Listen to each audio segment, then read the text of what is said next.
gli anelli del Greca, signori miei. Voilà. Allora, siccome anche questo articolo è andato un po' così malino, abbiamo l'ultimo articolo che non potete assolutamente dirci di no. Perché è carnevale, se non approfittate in questo periodo non lo trovate più per il resto dell'anno. Il prossimo articolo è il coriandolo fatto in casa. Perché io e Marco Paolo la sera ci mettiamo e facciamo il coriandolo fatti in casa, Vai, fai vedere come li facciamo. Prendiamo la carta, di cui sopra, insomma, di cui abbiamo parlato ovviamente, e ci mettiamo la sera a fare i coriandoli. Quanti pacchetti, signori miei, quanti pacchetti di coriandoli? Nessuno? Ma dai, ma se non li compriamo a carnevale, i coriandoli mi vanno di male, insomma.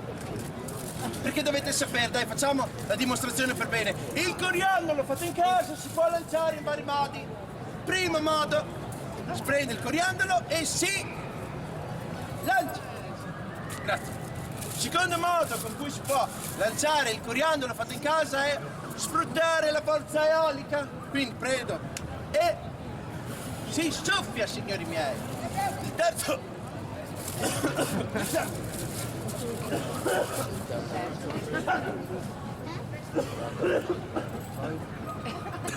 Arriva. Terzo modo. Terzo modo. Cosa fai? Che c'è anche fuoco come a Venezia! Sei matto! Guarda, adesso le rovinate. Dai, andiamo di su.